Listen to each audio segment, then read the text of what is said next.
My brother banned me from coming to his wedding because his wife's family is at war with the rainbow. Now my parents are banning him from their inheritance unless he divorces his wife. So, my brother's wedding happened 2 days ago, and it turned into complete chaos, which I know even though I wasn't there. You might wonder why I didn't attend the wedding if it's my brother's. Well, it's because of his wife's family. He did send me an invitation to the wedding because he wanted me there, but his fiancée told him I couldn't attend because I had a boyfriend.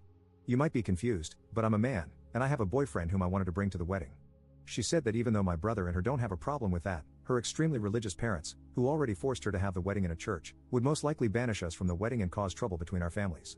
After she told him that, my brother told me I couldn't attend and explained why. You might think I was angry. The truth is, I was relieved.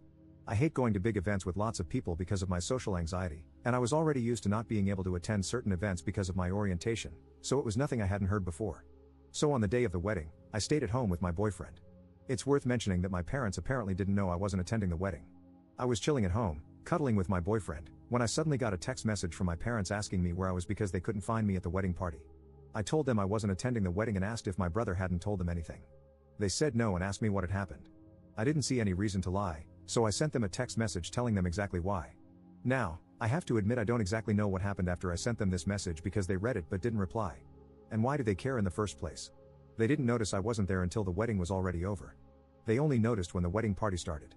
However, apparently my parents talked to my brother about it, and all of a sudden, my absence was the main topic of the wedding party. From what I heard, two fronts formed. On the one hand, my parents and the rest of my family against the family of my brother's wife, and apparently, as a husband now, he felt compelled to take her side and tried to argue in her favor. It's crazy to think that I was just sitting at home living my best life with my boyfriend while all of that went down at his wedding. The wedding party was ruined, and my brother appeared at my door angrily screaming at me, asking why I felt the need to ruin his wedding. I was confused and asked him what happened, and he told me everything. I told him it wasn't my intention. I just told our parents what happened because they didn't know and wanted to know where I was, and I thought he had told them beforehand. He screamed at me that I ruined his wedding. I told him it's not my fault he wasn't honest with them. I just respected their wish to not attend the wedding. I couldn't know it would go down like this because, like I said, I couldn't attend several events before because of my orientation, and my parents never said anything about it, so I thought it would be the same thing here. But I gotta admit it's kinda sweet that my parents and the rest of my family stood up for me. They haven't done it before. That's a more than welcome change. But I still feel kinda bad because apparently I really ruined the wedding party. Update 1. Didn't think I'd give an update, but many interesting things happened. So after my brother's visit, he and his wife went on their honeymoon. And the way the wedding party went might have been even worse than I imagined.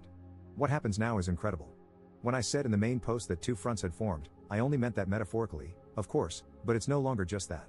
While not much interesting happened in the first 2 days afterward, the terror started as soon as my brother and his wife went on their honeymoon. My mom and dad visited me and told me how the wedding party escalated, and they were so close to physical violence. I thought it was funny at first, but this truly bothers me. I also want to point out that you did a great job of convincing me it's not my fault, but hearing my parents' side still gives me a bad feeling in my stomach. However, like I said, the terror started shortly after they went on their honeymoon.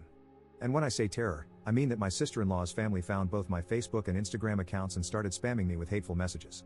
I received insults and hateful messages from various different accounts, all of which had one thing in common: they all had somewhat of a Christian theme and the same last name. So it wasn't hard to find out whose accounts they were, mainly because I don't know my sister-in-law's family at all.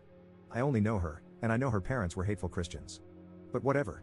They not only started attacking me, they also found my boyfriend's account through mine because we're linked as a couple and started sending him the same messages. The messages contained typical bigot stuff like, "You're burning in hell for your sins." One even called me and my boyfriend two devils in disguise. On the other side, there were just blatant insults. You get the idea. I called my parents and told them what they were doing. Then I sent a text message to my brother with screenshots of the messages his wife's family sent me, to which he replied that I shouldn't disturb him with that during his honeymoon as I already destroyed his wedding party. I couldn't believe it. He was just like them. He did send me an apology after my mom told me she called him. But none of this is the main reason I'm giving you this update this early. Because I got a call this morning from an unknown number.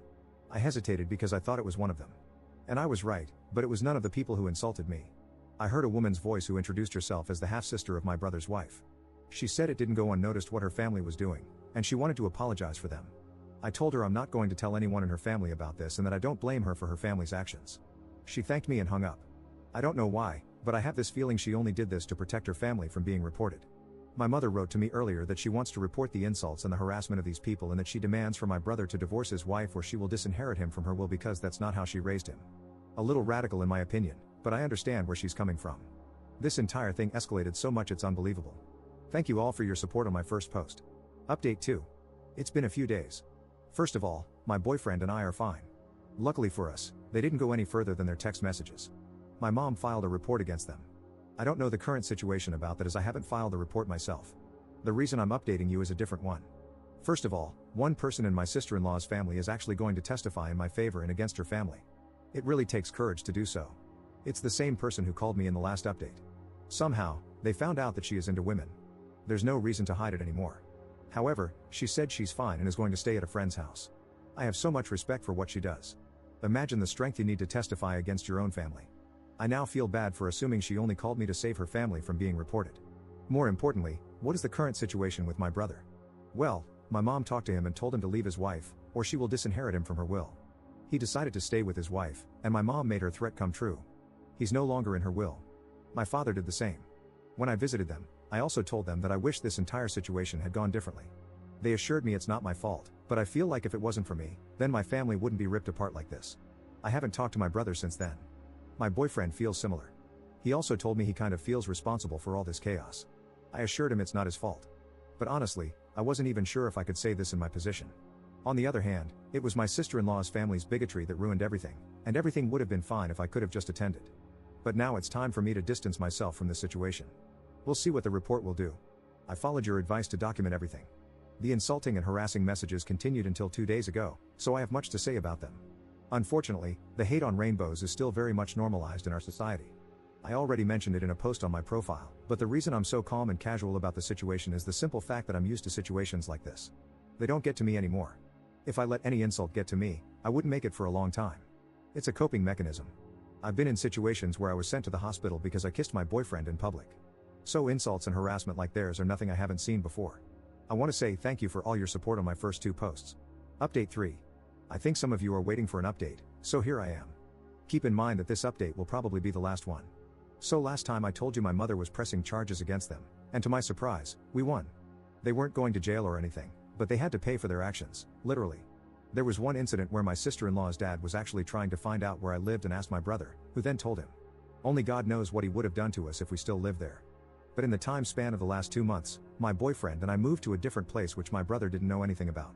Also, their social media accounts were deleted, but I don't know if this was part of their punishment or if they did it themselves. My mom has also carried out the threat towards my brother and disinherited him from her will. After he came back from his honeymoon, he begged her to put him back in. She said only if he apologized to me. She invited me and my boyfriend over, and my brother sat in the living room with this mad look on his face. She made him apologize, but I didn't accept this apology because I could tell it wasn't sincere. He did it because he had to and not because he was actually sorry. I told my brother that I am disappointed in him for who he has become. Before that, we had this huge bond. Usually, we never judged each other for stuff like this, and all of a sudden, he has such a problem with me having a boyfriend. I just don't get it. I told him that I miss the old him. He didn't respond to anything. He just sat there quietly, staring at the floor. After I finished, he just got up and left.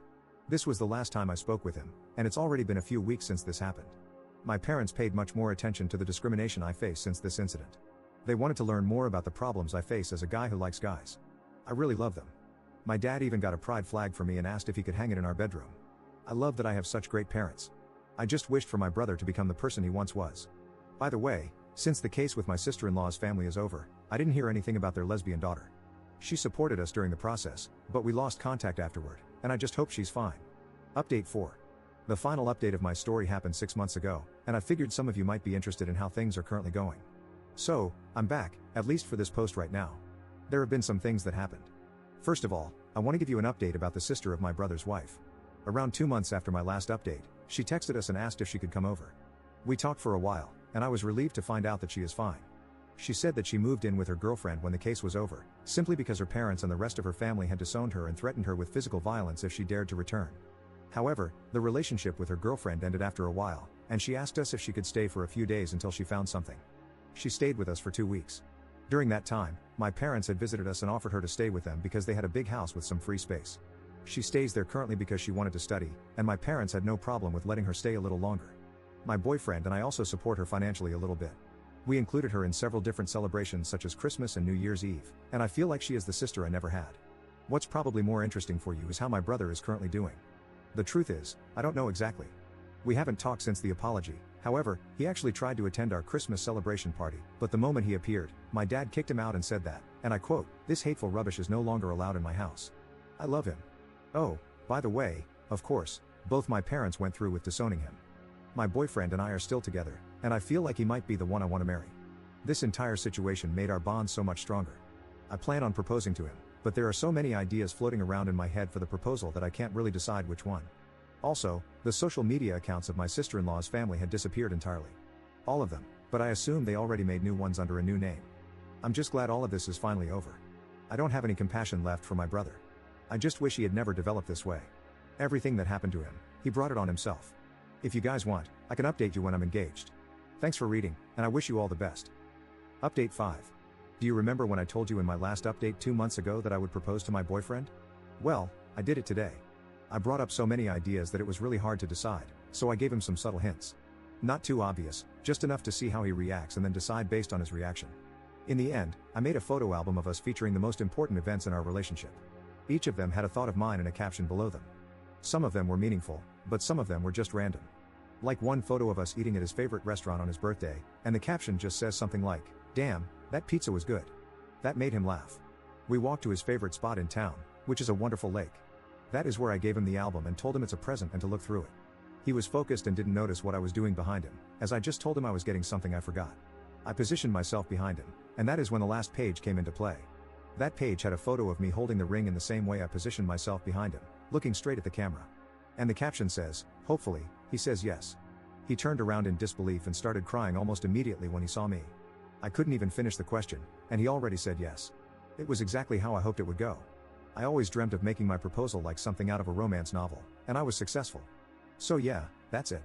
I'm gonna marry him. I already told my entire family except for my brother, of course. They were so happy about it, especially my mom and new sister. I assume my brother knows anyway, considering I shared it on Facebook.